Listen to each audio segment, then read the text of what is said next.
Are you aware that you talk to yourself in your mind all the time? The thoughts you think in your mind are called self-talk. Your self-talk is like a playback of all the old programming that's been recorded in your subconscious mind. Even though you may not be aware of it, you're continuously listening to what you're telling yourself in your mind. And as a result, this self-talk influences your present life by coloring all your perceptions and feelings about what's going on. And it also works to attract events and circumstances to you like a magnet. For example, what's the use in trying? If I get it, I'll lose it. Life is so unfair. I'm not good enough. Life is a struggle.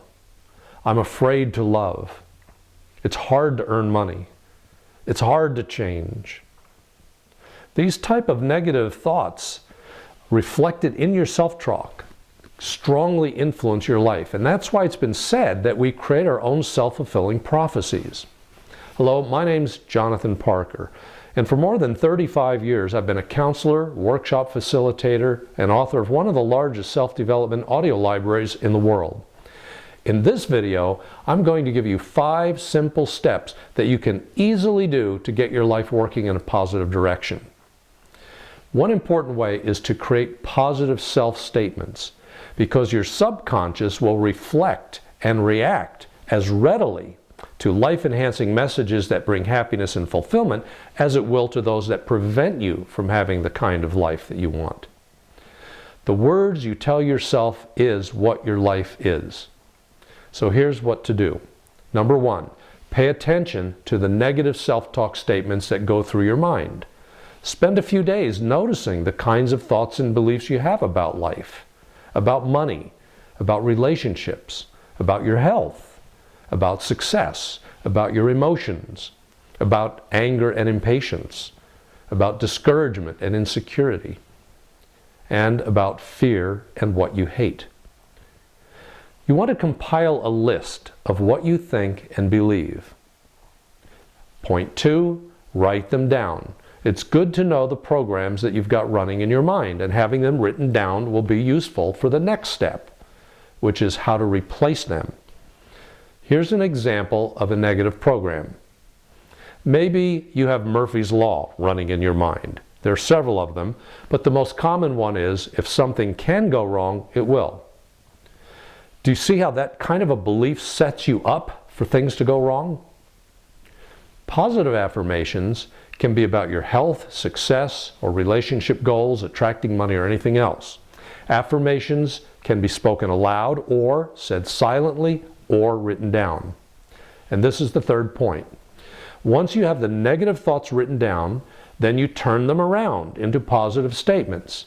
In other words, you counteract the negative self-talk by creating positive self-talk. These are called positive affirmations. Affirmation means make firm.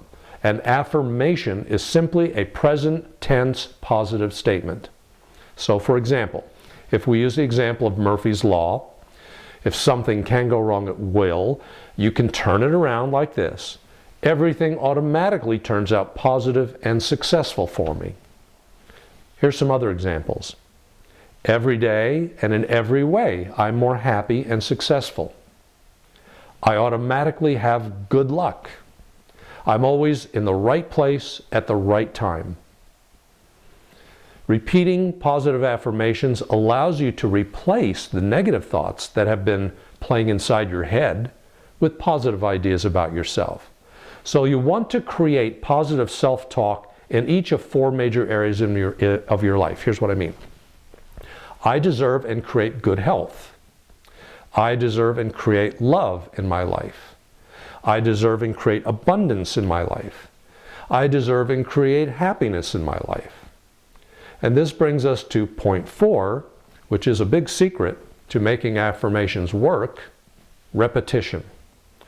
Frequently utilizing positive affirmations gives you a penetrating combination of techniques that take advantage of one of the major keys to the mind, and that is it responds to repetition. That's how it got in there in the first place. All those negative self-defeating programs, that's where they came from. So if you just say an affirmation a few times, maybe even a few times a day, it probably isn't going to have too much of an effect. Of course, it certainly isn't going to hurt. But through repetition, to the point where you own the affirmations, in other words, they become your beliefs, your ideal image of yourself gets embedded in your subconscious mind. And that is what will work dramatic changes in your life. The best times to do affirmations are as you're falling asleep or just after you wake up, since your subconscious mind is most receptive at those times. Point 5 is that it's very valuable to keep your goals expressed through your affirmations in front of you throughout the day. So you can write them out and post them on your mirror or on your refrigerator or in your car. Now, with positive affirmations, you can counteract the negative effects of your past by flooding your mind with positive thoughts, which will cause any negative ideas to lose their power and completely dissolve. So repeat the positive statements many, many times throughout the day until you reach the goals that you've set. Stay with this program as long as it takes. I know when you're working on these things, it can sometimes seem like you're never going to arrive. If you resolve to stay with your program, you will succeed. You will find a lot more information on this subject and many others, including guided meditations, visualizations, and positive affirmations on my website. There's articles, audios, videos, and much more. JonathanParker.org. Just pick a topic that interests you and type the word into the search box at the top of the page, and you'll discover many resources that are there to help you.